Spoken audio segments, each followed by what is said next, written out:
On est début décembre. C'était pas trop tôt pour commencer la Coupe d'Europe.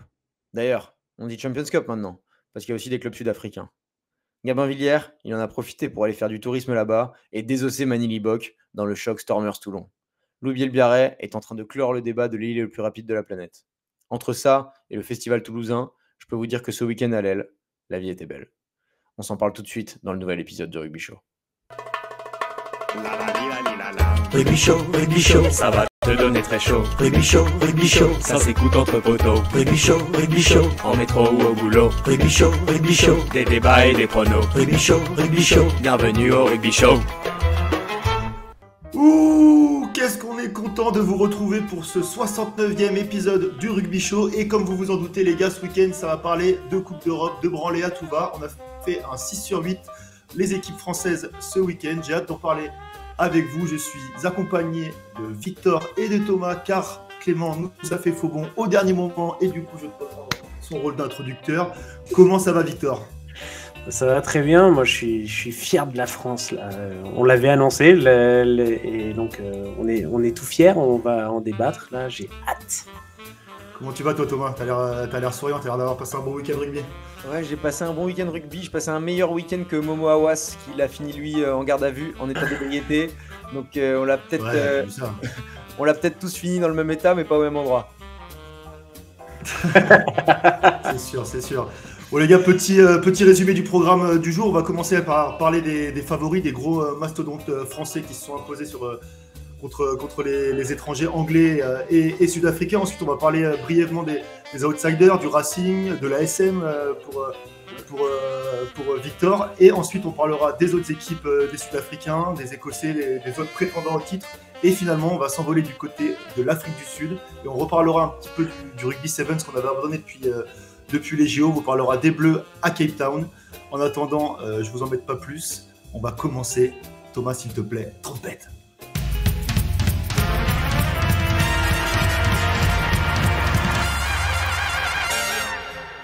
Ok, je répète. Bonjour, c'est Christophe Urios. J'ai un message pour toi avant de continuer l'émission. Si t'es chaud, abonne-toi. Et si t'es froid, prends un pull et abonne-toi et va allumer le barbecue. Merci Christophe, tu fais bien de le rappeler puisque comme vous le voyez, 88% des gens qui nous écoutent ne sont pas abonnés. Donc voilà les gars, qu'est-ce que vous attendez pour être chaud comme abonnez-vous. Chaud comme ces clubs français qui ont écrasé les perfides irlandais, français ou autres sud-africains ce week-end en Champions Cup. 6 victoires sur 8. C'était magnifique. On commence par quoi, Elios ? Moi je vous propose de commencer du côté de Bath. Bath, je crois, qui occupe la première place du classement anglais, mais qui a subi une défaite à l'ouverture de cette Coupe d'Europe vendredi soir contre le Stade Rochelais, si je ne m'abuse, 20-24. Victor, toi, tu as suivi un peu ce match, j'imagine, pour l'ouverture de cette tant attendue Coupe d'Europe. Tu sais, moi j'ai l'épaule dans la boîte à gants, donc je suis tout le temps devant mon canapé et je regarde tous les matchs. Et ouais, non, c'était un match intéressant. J'ai trouvé notamment La Rochelle convaincant, et c'était chose assez inattendue au vu de leur dernière performance en top 14. Grave. On les a vus dominants devant. Ça, bon, c'est La Rochelle, c'est gros, c'est costaud, c'est puissant. Mais on a vu aussi un très bon Kerbarlo derrière la mêlée, très opportuniste. Donc, homme du match d'ailleurs. La Rochelle est lancée. Ouais, homme du match. Ouais, tu sais, en tant que neuf, t'adores son petit essai bien de neuf, là, le petit trou, il se lance et il aplatit dans ses embuts rikiki. Regardez-le, c'est assez marrant. On n'a pas l'habitude de voir ça en top 14. Ouais, et ça fait plaisir de voir aussi Aldrit qui était au repos depuis quelques semaines, qui a un peu souffert avec l'équipe de France et qui a sorti un très très grand match contre Bath, aller s'imposer à l'extérieur dans ce stade mythique. C'était une grosse perf. Et puis après, dans les autres, La Rochelle, ça fait certainement partie des favoris de cette compétition. Dans les autres favoris, on a aussi Bordeaux et Toulouse qui ont brillé. Bordeaux qui a mis une petite fessée au Leicester après une première mi-temps accrochée. Et je crois qu'il y a un mec qui a brillé dans ce match, un joueur qui n'arrête pas de briller, c'est Louis Bielbiarré. C'est du cul. Ah non, ok. Pardon. Mais ouais, il a doublé ou triplé cette fois. Doublé en 5 minutes. Doublé en 5 minutes. Bah, heureusement qu'il était là et heureusement qu'ils sont un peu réveillés en deuxième mi-temps, comme tu dis, parce qu'ils perdent 14-21 la première mi-temps. Et après, l'UBB à Chaban, c'est immanquable. Hein. Ça déroule, ça joue derrière, ça crée des essais à 12 passes. Ça va pas manquer aussi avec les supporters à la toute fin. Ouais, d'ailleurs, c'était le retour de De Porter et de Penaud, il me semble. Ouais. De Porter, il s'était blessé notamment au niveau de la pommette, un peu la blessure de Dupont, si vous vous rappelez, pendant la Coupe du Monde. Et là, il revenait plein on de se badingue, rappelle, c'était traumatisant. Ouais, voilà, faut pas l'évoquer. Et après, tu as Louis Bielbarré qui est juste incroyable. Penaud, lui, il revenait juste là de l'île Maurice. Parce que moi, je suis sa copine sur les réseaux. C'est mon pote. Voilà. Et du coup, j'ai vu qu'il était à l'île Maurice. Il n'était pas vraiment malade, en fait. Non, j'en sais rien. Mais en tout cas, il est moins tranchant. En tout cas, qu'en ce moment, LBB, comme on va le surnommer, parce que j'arrive jamais à le dire. Ce fameux Bielbarré, l'année dernière, c'était passé un peu inaperçu, mais il était quand même meilleur marqueur de la compétition avec 6 essais, égalité avec Lebel et Lo, qui tous les deux sont allés jusqu'en finale, alors que lui, il était sorti en quart contre Toulouse. Donc, grosse perf de l'ailier qui va peut-être battre le record. Qui a joué 15 en plus là. Ouais. Qui a joué numéro 15. Voilà. Ailier, très polyvalent. Ouais, je voulais vous dire un truc, les gars. Moi, je trouve qu'on a trop tendance à banaliser les victoires à domicile de l'UBB en Coupe d'Europe. Il faut pas oublier que le Leicester, c'est quand même la 3e équipe du championnat anglais. L'UBB, ils avaient un petit peu de mal, façon de parler, mais ils ont gagné que 9-6 au dernier match contre Montpellier. Ils retrouvaient pas mal de mecs blessés. Honnêtement, faire une perte comme ça, gagner de 14 points à domicile, je prends le bonus offensif, c'était pas gagné. Et je trouve qu'il ne faut pas banaliser. On banalise trop. Et pour finir, tu as Toulouse, le club le plus titré de la compétition, avec 6 titres, qui a mis tout simplement une branlée. Il n'y a pas trop d'autres mots pour le décrire. À l'Ulster, 60 points, ils l'auront passé, non, Victor? Ouais, c'est ça. Plus de 60 points, Toulouse, c'est exceptionnel. C'est un mélange de puissance devant. On voit des Meafou, des Willis, c'est très dominant, de vivacité derrière. Et aussi de vista à la charnière qui fait bien le lien entre les gros et les trois quarts. Donc, on les a vus. Moi, je trouve qu'il y a un essai assez synonyme de ça. C'est quand on voit les trois quarts défoncer la mêlée adverse. Dupont qui prend la balle et qui fait une passe au pied à Capozzo qui est dans l'embut. Enfin, c'est exactement ce que j'ai dit. De la puissance devant, de la vivacité derrière, de la vista qui fait le lien.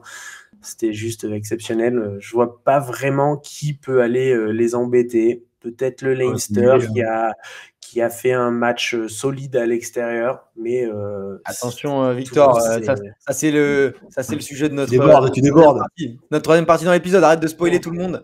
Après l'Ulster, ça faut arrêter. Ils ont un niveau. C'est claqué. Ils ont un niveau de Pro D2.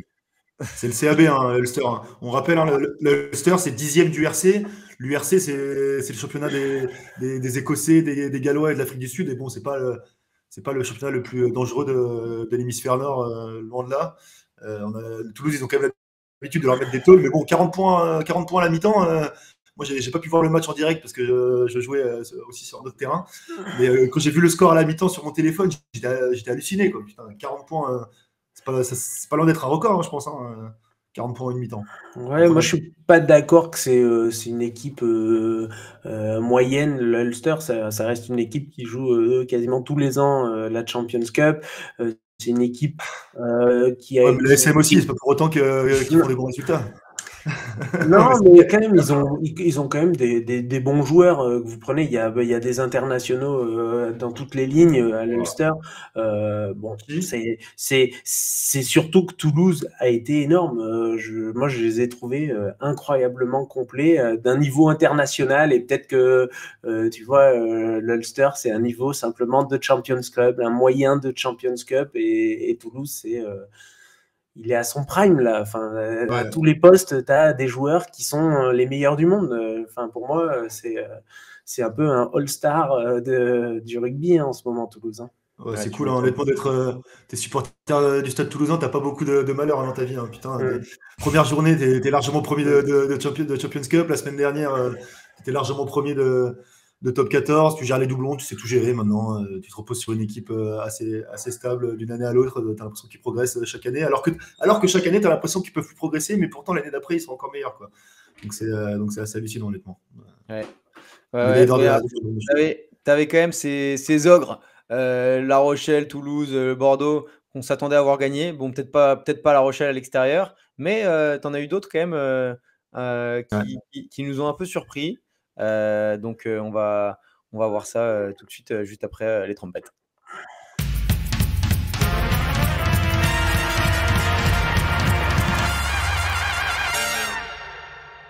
Facundo Issa ne nous avait pas menti. Il avait annoncé dans les colonnes de Rugbyrama qu'il allait pas en Afrique du Sud pour des vacances. Et il a tenu sa promesse parce que les Toulonnais, ils n'ont pas fait le voyage à vide. Et Gabin Villière, en particulier, n'a pas fait le voyage à vide parce qu'en plus de faire un peu de tourisme au Cap, il a désossé Manili Bock. T'as beaucoup aimé ce geste, Victor? Bah ouais, vous avez peut-être vu ma petite vidéo sur Instagram. Je vous invite à aller la voir sinon et à vous abonner. Mais Gabin Villière, le petit lutin, le roi des hobbits du Sud, il a retrouvé de sa superbe et il a fait parler ses qualités de sétiste en étant à l'affût sur un premier essai et surtout en faisant un plaquage qui est qui est l'image du week-end selon moi. Et c'est bien pour ça qu'on l'a partagé. C'est un plaquage destructeur sur Manili Bock, Il fait le dégueuler fils de l'Afrique du Sud, ni plus ni moins, et qui a vu par la suite Serein mettre un grand coup de pied, de pointe comme ça pour ensuite poursuivre et s'arracher et venir marquer un essai ultra important en fait au final pour la victoire du RCT. Bravo le RCT, c'est que la deuxième fois qu'un club français s'impose en Afrique du J'allais Sud. le dire.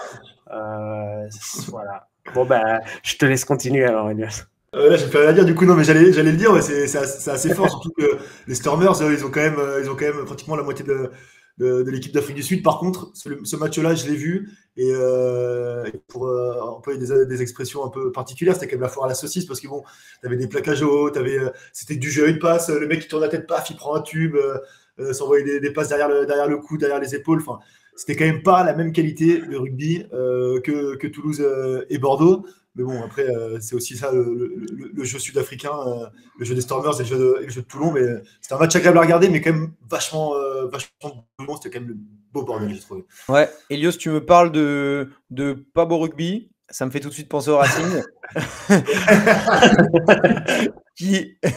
Le Racing qui jouait son dernier match, Dieu merci, à Créteil sur cette pelouse grasse. Dieu merci. Elle va pas nous manquer parce que bon bah le Jackie Lorenzetti, il a profité des Jeux Olympiques pour prendre un chèque et construire une piscine dans la U Arena. Et du coup, le temps de vider la piscine, il devait jouer à Créteil jusqu'à maintenant, les Racingmen, les pauvres. Et oh là là, la loose, c'était 5000 spectateurs à chaque match, etc. Marcus Smith, quand il est passé de Twickenham à 80 000 personnes à 5000 personnes à Créteil, je peux te dire, ça a dû la faire tout drôle. Hein. C'est pour ça qu'ils ont perdu les Harlequins. Ouais, bah, ils ont un jeu plutôt flamboyant normalement, mais avec la glaise là, qui collait au crampon, Marcus Smith, il n'a pas pu s'imposer, mais par contre, je pense qu'il est rentré, il a pu faire de la poterie avec ce qui avait collé sous les crampons. Quoi. Il a pu se faire un tir. Tu sais, à l'ancienne, il luttait avec des petits monticules de terre, là, il aurait pu se la remettre. Ouais, le Racing, belle perf. Moi, les gars, par rapport au Racing, j'ai envie de vous faire remarquer quelque chose, c'est que comme par hasard, ils deviennent performants quand Lancaster, le fils du coach, est laissé au repos. Retour de Gibert, le numéro 10 du Racing qu'on adore, qui a fait des belles passes au pied, qui a une vista incroyable, qui prend des intervalles, qui a décroché. Enfin, c'est un joueur super complet, ça fait trop plaisir de le revoir, je trouve, les gars. Lancaster, c'est un pourri. Lancaster, il pourrit l'équipe du Racing depuis le début de la saison. Il faut rappeler. Il met que Farrell ou son fils. Son fils qui a joué 2 matchs en Division 2 anglaise avant d'arriver au Racing. Ouais. Et Gibert, alors peut-être que Gibert était blessé, j'en sais rien. Je me demande pourquoi il a disparu des radars. Il était remplaçant tout le temps, il était bel et bien, trop bizarre. Bel et bien là. Hein. Trop bizarre. Ouais. Mais du coup, ouais, faut pas pareil, on rappelle le format, c'est des poules de 6 et ils jouent que 4 matchs de poule, donc une victoire d'entrée de jeu, ça te met, enfin, ça te qualifie pas d'avance, mais ça te met sous les meilleurs auspices pour te qualifier pour les huitièmes et les quarts de finale. Donc le Racing, bien joué. Et voilà, ça fait partie des 6 clubs français sur 8 qui ont gagné leur match de Coupe d'Europe ce week-end. Et le dernier qu'on voulait évoquer, le meilleur pour la fin, le 6e club victorieux, le 6e club français victorieux du week-end, c'est l'ASM qui a battu une très très belle équipe et une équipe très courageuse de Trévise, de Benetton Trévise. Alors, on déconne, en vrai, bon, Trévise, pour ceux qui ne savent pas, c'est souvent l'équipe qui prend des branlées tous les week-ends en Coupe d'Europe, mais l'ASM a quand même réussi à confirmer ça. Un magnifique 28-0, une défense hermétique. Victor, quel est ton ressenti sur ce match rapidement? Après, l'ASM retrouve la grande Coupe d'Europe par une victoire en confirmant un peu en plus le renouvellement que j'ai trouvé assez sympa de 4 joueurs, Lanen, Durance, Owakula et Simons, avec des grandes affiches qui étaient mises dans le stade. Vous pouvez trouver ça sur les réseaux, c'était assez sympa de l'annoncer comme ça, je trouvais. Voilà, c'est une victoire contre une équipe italienne, attention, qui était apathique, mais sans solution, mais dans un match relativement moche, il faut le dire. Il y a eu 4 essais d'avant, 2 survols, 2 Diato en force. Voilà. C'était pas très beau. 2 de Massa, 2 de Diato. Bon, c'est pas très beau. Ça fait le job. Ils ont pris 5 points. Ils ont pris un beau goal average de 28 points de plus. Moi, je suis content, mais bon, c'est pas incroyable. Après, Trévise, va voir la compo et je pense que tu seras assez surpris. Voilà, il y avait 3-4 Argentins qui sont titulaires en équipe d'Argentine et après que des joueurs de l'équipe d'Italie. Bon, ça reste quand même une équipe compétitive qui a été en demi-finale l'année dernière de la petite Coupe d'Europe, mais voilà, toute petite, mais voilà, non, mais c'est sûr, belle marge de progression. Thomas, tu voulais dire un mot peut-être sur l'ASM avant que je lance le prochain sujet? Non, du coup, je vais lancer le prochain sujet directement. Non, mais Victor, dès la semaine prochaine, t'es pas sans savoir que l'adversaire change un peu de calibre. Ce sera plus le Benetton Trévise, mais l'ASM se rend du côté des Irlandais, au Leinster. Et on a beaucoup parlé des équipes françaises, les gars. Tout à l'heure, on a parlé à de nombreuses reprises de ce magnifique 6/8. Et maintenant, on va parler des autres prétendants au titre, que ce soit des Sud-Africains, le Leinster ou potentiellement des équipes galloises. Thomas, s'il te plaît, lance-moi les tours.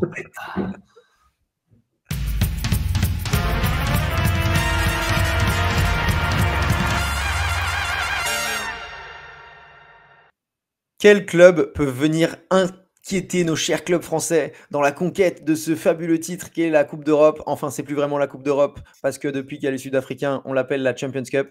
Mais on peut voir que c'est quand même une domination française depuis la création de la compétition. Il y a eu 29 éditions, 12 victoires françaises, 10 victoires anglaises, 7 victoires irlandaises.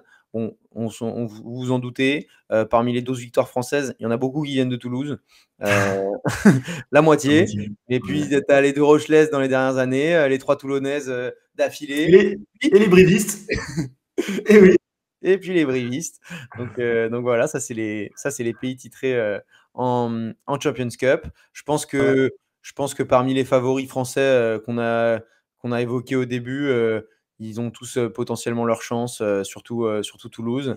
Mais dans les clubs étrangers, qui sont les véritables menaces? Elios, c'est qui la menace pour toi, la plus importante? La menace la plus importante, bien évidemment, ça va surprendre personne, c'est le Leinster. Bon, après, on dit qu'ils sont dangereux. Ça fait quand même, je crois, 5-6 ans qu'ils ne sont pas gagnés, l'équipe nationale d'Irlande. Donc, ils ne font plus très peur, vu que ça fait 4 ans qu'on remporte cette magnifique coupe. Mais ouais, les favoris principaux, autres que Toulouse, c'est bien évidemment le Leinster. Mais je crois qu'ils te font un peu moins peur cette année que l'année dernière, non, Victor?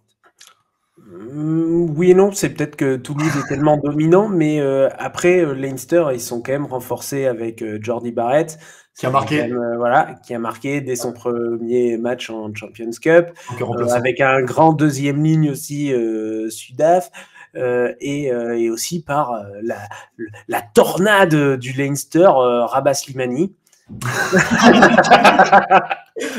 J'avais oublié, lui. Et oui, que vous le vouliez ou non, c'est quand même un renfort peut-être de choix parce il joue littéralement à tous les matchs. Depuis qu'il a été recruté, je me suis amusé un petit peu à le regarder et puis apparemment ils sont vraiment même contents de lui. Il est assez puissant en mêlée, il s'est bien intégré dans le club. Qu'il suit aussi sur les réseaux sociaux et il a l'air de se plaire. Donc c'est Rabat Slimani ton favori pour soulever. Voilà. En tant que MVP de la compétition aussi. Ouais, non mais Thomas, pour répondre plus directement à ta question, tu as montré en effet que les Anglais avaient gagné 10 fois le titre de Coupe d'Europe, mais on a évoqué en début d'épisode que les 3 premières équipes du classement du championnat anglais avaient perdu contre des équipes françaises, donc ça les place pas forcément en position de force. Moi, je ne vois pas, en tout cas, être inquiété par quelconque équipe anglaise. Surtout que, tu vois, c'est pas comme toi, le Leicester, ils ont toute l'équipe d'Irlande, mais tous les internationaux anglais, ils sont dispatchés un peu dans 4-5 clubs anglais. Donc, il n'y a pas de grosse force de frappe comme peut l'être Toulouse ou comme peut l'être Bordeaux ou Leinster, je trouve.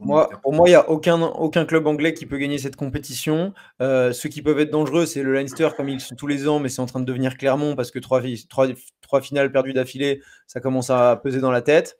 Après, il y a les Sud-Africains qui n'ont pas encore gagné cette compétition, mais les Blue Bulls, ils ont battu le Leinster l'année dernière en URC. Ils ont remporté le titre de cette fameuse ligue écossaise, sud-africaine et irlandaise et galloise. Enfin bref, cette ligue, c'est vraiment un mix incongru d'équipes partout dans le monde. Et donc ces Blue Bulls qui...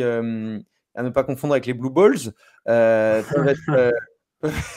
être dangereux. Et tu as aussi les Glasgow Warriors qui ont pas mal de joueurs de l'équipe d'Écosse. Ouais, belle équipe pour le coup. Qui arrivent souvent en demi-finale, voire en finale. L'année dernière, c'était eux en finale de l'URC contre les Blue Bulls. Donc, les Sharks aussi, il ne faut pas les oublier. Je pense qu'ils ont mis une belle branlée avec Setter dès leur premier match. Faut pas les oublier. Je pense que c'est une équipe assez intéressante aussi.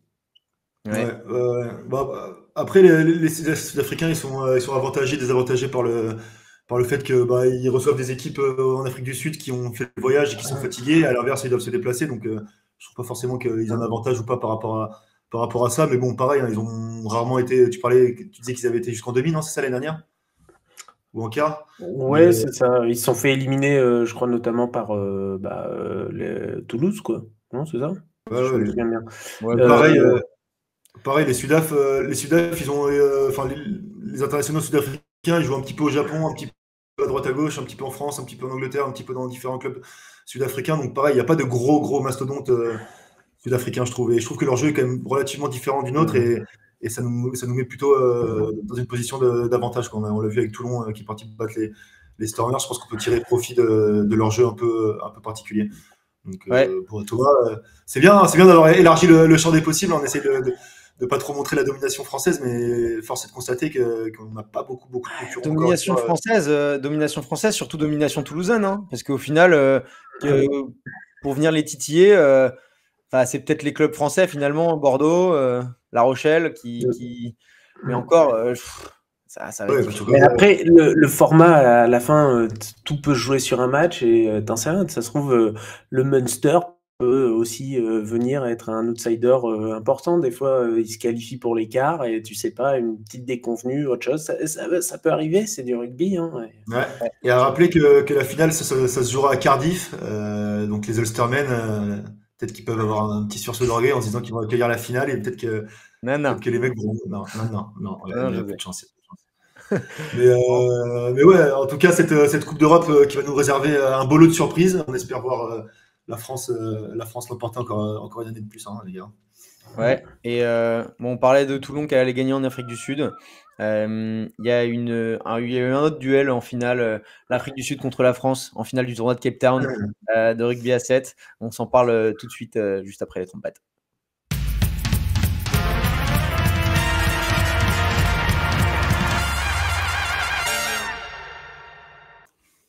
Grosse perf française ce week-end en Afrique du Sud. Donc voilà, victoire de Toulon aux Stormers. Tu as eu la 3e place des femmes de France 7 dans le tournoi de rugby à 7 qui font un gros début de saison.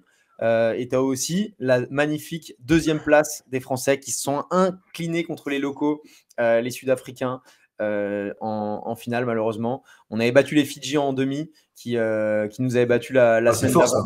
Qui nous avait battu la semaine d'avant au tournoi de Dubaï. Il y a eu 2 tournois depuis le début de la saison. Et étonnamment, on commence très très fort par rapport à tout le turnover qu'il y a eu depuis les JO. On a changé de coach. D'ailleurs, notre coach Jérôme Darret, qui a été élu meilleur coach au monde.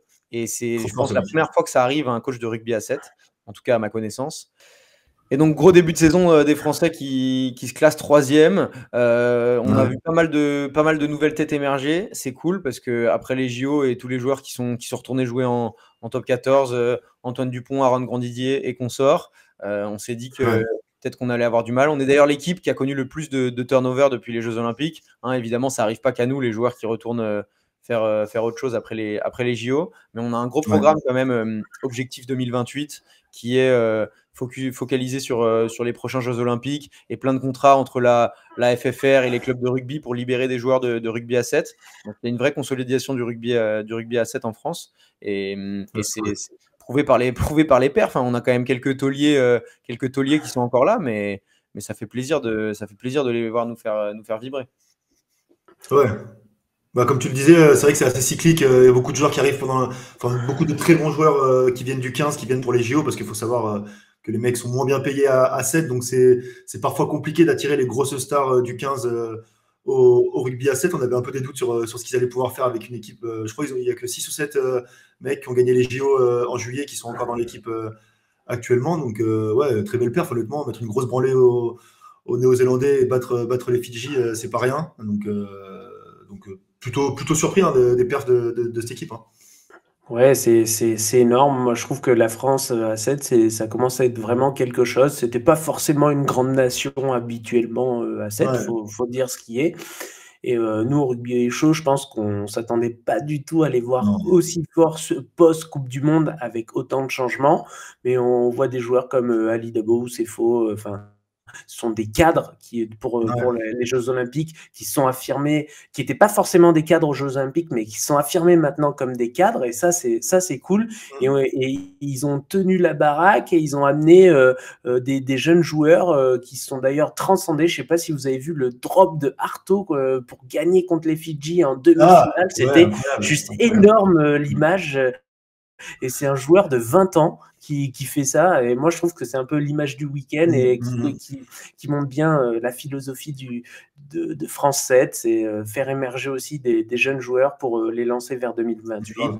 Et pareil, les femmes, comme vous avez dit, elles ont confirmé, elles ont fait 2 très beaux tournois. Et je trouve que la France, du coup, s'installe comme une des nations majeures du World Series. Et ça participe à la belle visibilité du rugby français. Et ça fait plaisir. C'est vrai que c'est cool, il y a un bel engouement et honnêtement, félicitations à la Fédé parce que, je sais pas, ils ont créé un groupe d'une vingtaine de jeunes joueurs, comme tu disais, qui viennent de top 14, qui viennent du 15, un peu un groupe de développement, un peu un vivier de joueurs dans lequel Benoît Babi, le nouveau coach de l'équipe de France A7, va pouvoir piocher. Et c'est trop bien de voir un travail de collaboration comme ça, un peu comme entre l'équipe de France A15 et le top 14, là, de voir ça avec la Fédé de 7 et la Fédé de 15 qui main dans la main ont un projet, portent des projets très c'est trop bien, je trouve. C'est cool.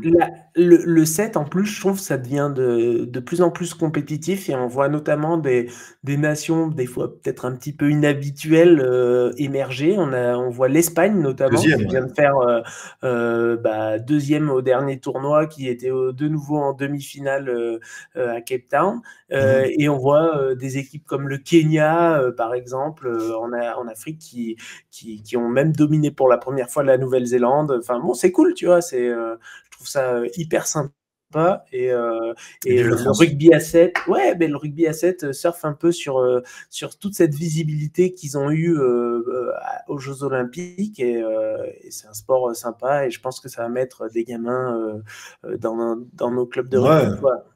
On l'espère, Victor, on l'espère, messieurs. Messieurs, merci beaucoup d'avoir répondu à l'appel du Rugby Show. On se retrouve la semaine prochaine parce que la Coupe d'Europe ne s'arrête pas. Effectivement, elle avait commencé tard, début décembre pour la première journée. Mais bon, on a le droit, on a la chance à 2 journées de Coupe d'Europe d'un coup. Donc ne manquez pas la semaine prochaine le débrief de la 2e journée de la Coupe d'Europe. Et en attendant, messieurs, n'oubliez jamais le Rugby Show. Et c'est chaud. C'est chaud. On a sucé la France pendant 32 minutes. Et abonnez-vous, n'oubliez pas.